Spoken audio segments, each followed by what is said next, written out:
এইভাবে ভালো করে ব্যাটারটাকে বানিয়ে নিয়েছি। 2 বাদাম কুচিয়ে রেখেছিলাম, দিয়ে দেবো, মুখে পড়লে ভালো লাগবে। আবারও সব কিছু দিয়ে ভালো করে পুরটাকে নেড়ে নেড়ে একটু শুকিয়ে নেব করে নিয়েছি। এইবার এটা একটু একটু সেদ্ধ হতে দেব ভালো করে। এটাকে ভালো করেই ভাজা হয়ে গেছে, দেখেই বুঝতে পারছেন আপনারা। এইবারে পুরটাকে দিয়ে দেব, এক সাইডে পুরটা দেব, এর থেকে উল্টে নেব এইভাবে।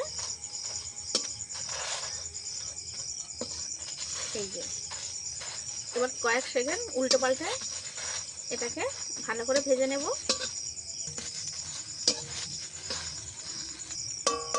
এই যে রেডি হয়ে গেছে, তুলে নেব। সুজির বদলে ওরকম শক্ত পিঠে হবে। নমস্কার বন্ধুরা, মামুনির রান্নাঘরের ধীরে ধীরে আবারও আপনাদেরকে অনেক অনেক স্বাগত জানিয়ে আজকে আবার একটা নতুন রেসিপি নিয়ে চলে এসেছি। একটা বোন আমাকে কমেন্ট করে বলেছিল যে নতুন ধরনের কিছু বানানোর জন্য, তার জন্যই আজকে আমি এই রেসিপিটা বানাবো। আজকে চাল দিয়ে পাটিসাপটা বানাবো, চালগুড়ির ঝামেলা ছাড়াই। ভিডিওটা একদম প্রথম থেকে শেষ পর্যন্ত দেখার অনুরোধ রইল। যদি ভিডিও ভালো লাগে লাইক শেয়ার কমেন্ট করে আমার পাশে থাকবেন। আর যদি নতুন বন্ধু এসে থাকেন অবশ্যই আমার চ্যানেলটা সাবস্ক্রাইব করে আমার পাশে থাকার অনুরোধ রইল। চলুন তাহলে ভিডিওটা আমি কী করে বানাই পাটিসাপটাটা পুরো ভিডিও দেখার অনুরোধ রইল। চলুন তাহলে আমি রান্নাঘরে চলে যাব আর বানিয়ে নেব। রান্নাঘরে চলে এসেছি, আর পাটিসাপটার জন্য আমি কি কি উপকরণ নিয়েছি দেখিয়ে দেব। 500 গ্রাম দুধ জাল করে নিয়েছি আগে থেকে, একটা তালকে ছেনে নিয়েছি, ময়দা নিয়ে নিয়েছি, চিনি নিয়ে নিয়েছি, আর সুজি নিয়ে নিয়েছি। সুজিটাকে আমি আগে থেকে ভিজিয়ে রেখেছিলাম, এই যে একদম ফুলে উঠেছে। আর একটা নারকেল কুড়িয়ে নিয়েছি, আর কয়েকটা কাজু বাদাম নিয়েছি। এর জন্য এখানে যে ভিজিয়ে রাখা যে সুজিটা নিয়েছি, আমি কিন্তু চালের গুঁড়ো দিইনি, আপনারা চাইলে চালের গুঁড়ো দিতে পারেন। এখানে সুজি দিয়েছি, একটু ভিজিয়ে রেখে দিয়েছিলাম। বাটি সুজি নিয়েছি, 1 বাটি ময়দা দিয়ে দেব, বড় চামচে 2 চামচ তাল দিয়ে দেব, ভর্তি ভর্তি করে। এই 1 চামচ দিয়ে দিয়েছি। তালটা কিন্তু আমি একটু জল দিইনি, 2 চামচ তাল দেব। এখানে আমি এই যে 1 কোষ চিনি দিয়ে দেবো। দুধের এখানে আমি পরিমাণ মতো লবণটা দিয়ে দিয়েছি। এখানে আমি হাফ বাটি দুধ দিয়ে দেবো। প্রথমে আমি হাফ বাটি দেবো, তারপর লাগলে আবার দেবো, দিয়ে সব কিছু একসঙ্গে মিশিয়ে নেব। বাইরে প্রচণ্ড বৃষ্টি হচ্ছে, পাটিসাপটার গোলাটা রেডি করে নেব। এইভাবে চামচ দিয়ে প্রথমে মেশাবো।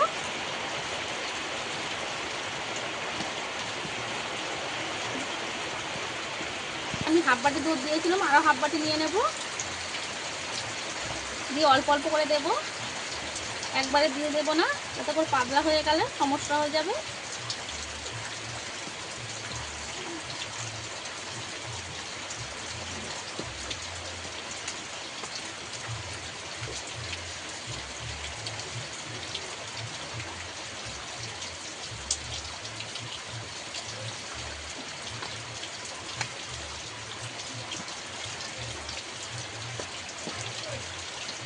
এইভাবে সুন্দর করে মাখিয়ে নিতে হবে।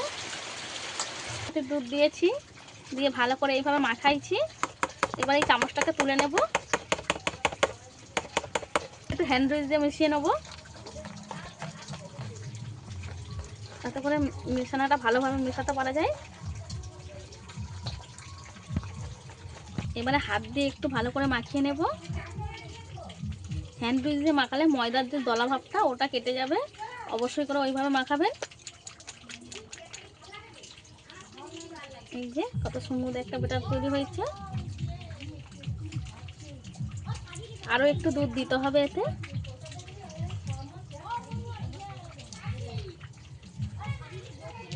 অল্প একটু দুধ দিয়ে দেবো।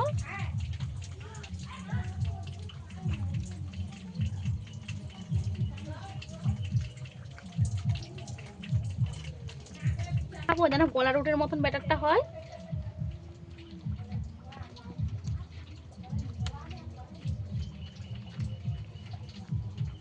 বাটিটা ছোট হয়ে গেছিলো, তাই বাটিটাকে একটু পাল্টে নিয়েছি। একটু বড় সাইজের জায়গা না হলে ভালো করে ফাটানো যাবে না।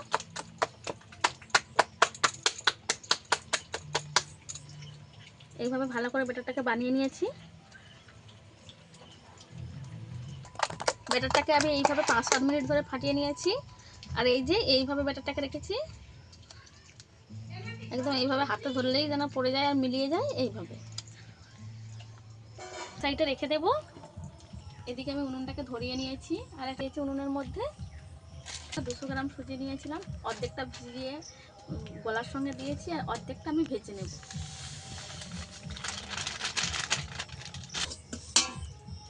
অর্ধেকটা হালকা আছে খালি কড়াই ভেজে নেব না, একটু ভেজে নেব যাতে করে সুজির কাঁচা গন্ধটা চলে যায়। হালকা করে ভেজে নেব যাতে করে সুজির কাঁচা গন্ধটা চলে যায়। এই যে এইভাবে ভেজে নিয়েছি, এবার নামিয়ে নেব। তার পুরটা বানিয়ে নেব। প্রথমে দুধ দিয়ে দেব, হাফ বাটি চাল দিয়ে দেব,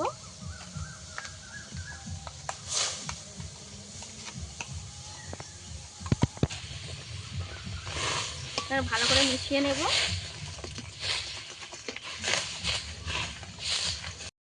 চাল আর দুধটাকে ভালো করে মিশিয়ে নিয়েছি। এইভাবে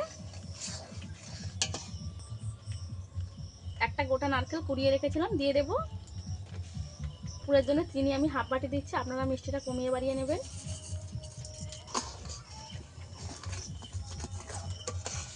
সব কিছু ভালোভাবে মিশিয়ে নেব।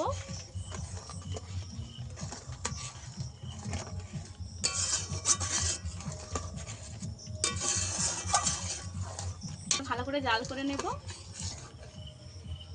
এভাবে ফুটে উঠেছে, এবার অল্প অল্প করে সুজি দিয়ে দেবো। একদম অল্প অল্প করে দিতে হবে আর মিশাতে হবে।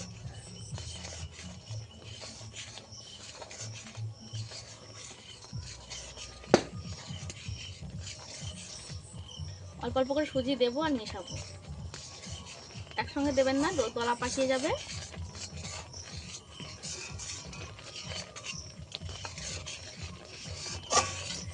আবারও অল্প দিয়ে দেবো।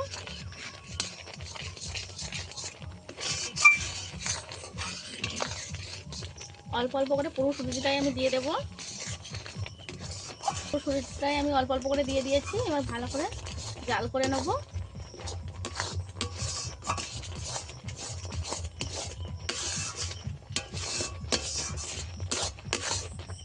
অল্প একটু লবণ দেব, আপনারা চাইলে নাও দিতে পারেন। আর কয়েকটা কাজু বাদাম কুচিয়ে রেখেছিলাম দিয়ে দেবো, মুখে পড়লে ভালো লাগবে। আবারও সব কিছু দিয়ে ভালো করে পুরটাকে নেড়ে নেড়ে একটু শুকিয়ে নেব।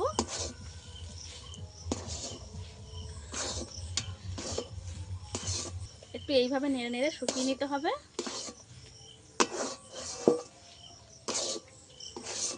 পুরটাকে আমি এইভাবে শুকিয়ে নিয়েছি। পুরটা আমার একদম রেডি হয়ে গেছে, নামিয়ে নেব। করে নেব এইভাবে একটু চালিয়ে দেবো যাতে করে তাড়াতাড়ি ঠান্ডা হয়ে যায়। এখন ভিজিয়ে রেখে দিয়েছিলাম, এবার ব্রেডটাকে দেখে নেব কেরম হয়েছে। ব্রেডটাকে একটু ফাটিয়ে নেব।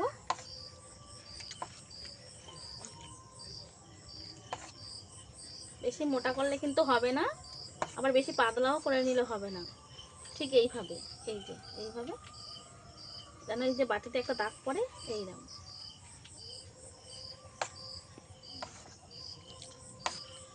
পরিষ্কার করে গরম করতে বসিয়ে দিয়েছিলাম। এর মধ্যে একটু তেল নিয়ে নিয়েছি আর এই কলাটা ব্রাশ বানিয়ে নিয়েছি। তেল গুলিয়ে দেবো। এইভাবে বেশি তেল দিলে হবে না, এইভাবে দিতে হবে। এর মধ্যে হাফ বাটি ব্যাটার দিয়ে দেবো। এইভাবে রুটির মতন করে ঘুরিয়ে নেব। নিয়েছি। এবার কয়েক সেকেন্ড ভালো করে এটাকে একটু ভাজা ভাজা করে নেব। যে পুরটা রেডি করে নিয়েছিলাম দিয়ে দেব এইভাবে এক সাইড থেকে। এবার এক সাইড থেকে এইভাবে তুলে নেব, নিয়ে মুড়ে দেব। এই যে এইভাবে, এই কাজটা একটু সাবধানে করতে হবে।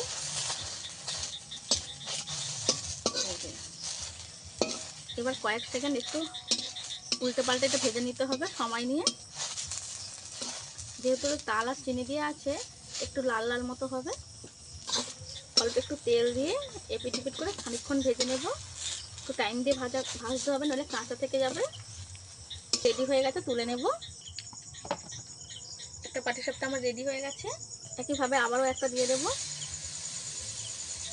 রুটির মতো গোল করে নেব।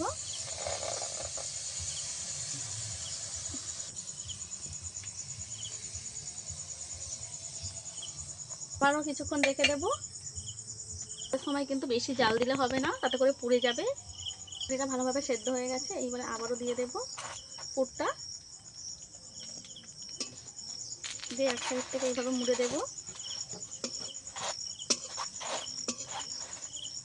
একটু সাবধানে মুড়ে দিতে হবে, একটু জোরে হয়ে গেছিল। জ্বালানি একদম আস্তে দিয়ে এটা ভাজা করতে হবে।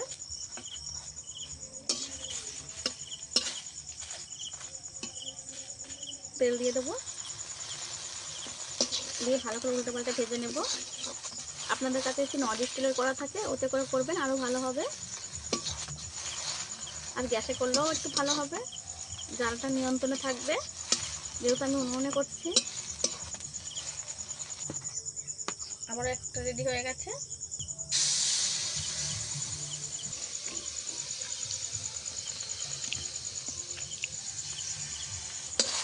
আবারও উল্টো পাল্টা ভেজে নেব। আরও একটা পিঠে আমার রেডি হয়ে গেছে। পুরটাকে দিয়ে দেবো, একটু মুড়ে নেব। প্রত্যেকটা এইভাবে রোল করে এই সাইডটা মুড়ে এই সাইডটা মুড়ে এইভাবে কয়েক সেকেন্ড ভেজে নিলেই হবে।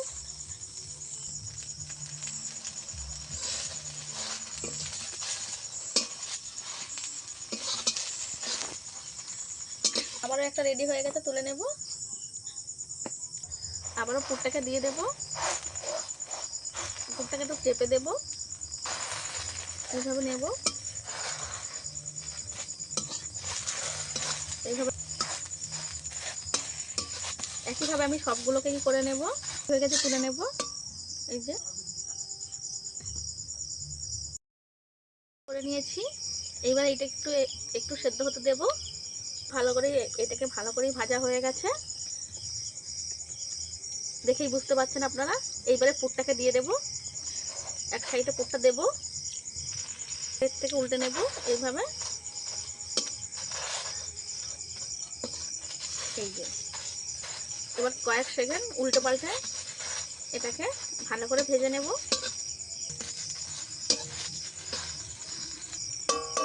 এই যে রেডি হয়ে গেছে, তুলে নেব।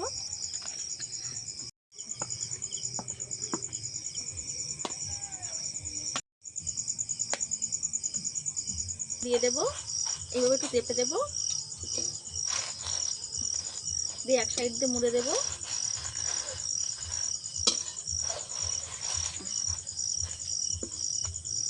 দুদিকের মুখটা একটু চেপে দেব, দিয়ে কয়েক সেকেন্ড আবারও ভেজে নেব উল্টে পাল্টে। অল্প একটু তেল দেব, দিয়ে উল্টে পাল্টে ভাজবো।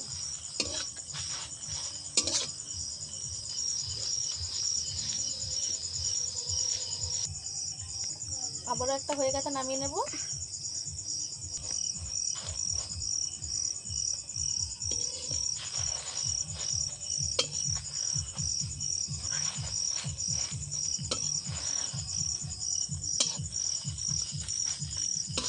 এইভাবে মুড়ে দিয়েছি, একটু উল্টে পাল্টে ভেজে নেব।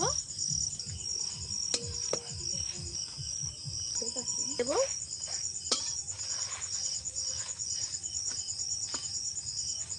একইভাবে সব পিঠেগুলো আমি বানিয়ে নেব। এগুলো আমার কত সুন্দরভাবে রেডি হয়ে যাচ্ছে দেখুন বন্ধুরা, কত সুন্দরভাবে কত সহজে এই পিঠেগুলো বানিয়ে নিয়ে যায়। আপনারা না বানালে বুঝতেই পারবেন না। আর দেখতেও যেরকম সুন্দর, খেতেও অতটাই সুন্দর।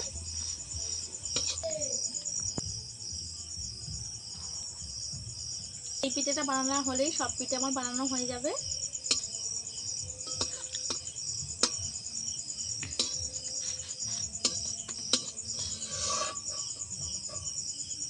এই যে আরো একটা তুলে নিলাম। সব পিঠেগুলো রেডি হয়ে গেছে। পিঠেগুলো দেখতে যেমন সুন্দর হয়েছে, খেতেও তেমন সুন্দর হয়েছে। পিঠেগুলো একদম পুরে ঠাসা, আর যেমন ঠাসা তেমনই নরম। আপনারা যদি চান যে শক্ত খাওয়ার, যে পিঠে আমাদের শক্ত খেতে কারোর ভালো লাগে, তাহলে চালের গুঁড়ি দিয়ে করবেন, সুজির বদলে ওরকম শক্ত পিঠে হবে। পিঠে খাওয়ার জন্য আমাদের দুটো বাচ্চা রেডি হয়ে গেছে, আমার জায়ের ছেলে আর আমার ছেলে দুজনে। ওদেরকে আজকে পিঠে দেবো, খেয়ে আপনাদেরকে বলবে কেমন হয়েছে। দুজনে দুটো বাটি নিয়ে চলে এসেছে, এই বাটিতেই দেব। একে একটা দেব আর ওকে একটা দেব, রেখে দেবো, এগুলো গরম। ওখান তো খেয়ে বল কেমন হয়েছে।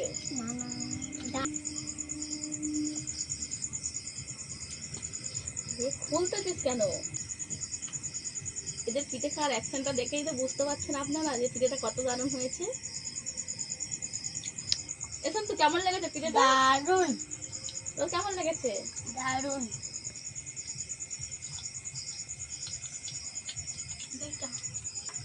সেটা খুব সুন্দর হয়েছে, আপনারাও বাড়িয়ে দেখবেন। ভালো লাগলে লাইক, কমেন্ট, শেয়ার। আমার পাশে অনুরোধ রইল, আমার মায়ের পাশে থাকার জন্য অনুরোধ রইল। একটা পিঠের রেসিপিটা আপনাদের কাছে কেমন লাগলো অবশ্যই আমাকে কমেন্ট করে জানাবেন। ভালো লাগলে লাইক শেয়ার করে আমার পাশে থাকবেন। আর এরকম নিত্য নতুন রেসিপি পাওয়ার জন্য আমার চ্যানেলটা সাবস্ক্রাইব করে আমার পাশে থাকার অনুরোধ রইল। আজকে ভিডিও এই পর্যন্ত, দেখা হচ্ছে নতুন কোনো ভিডিও নিয়ে। ততক্ষণে ভালো থাকবেন, সুস্থ থাকবেন।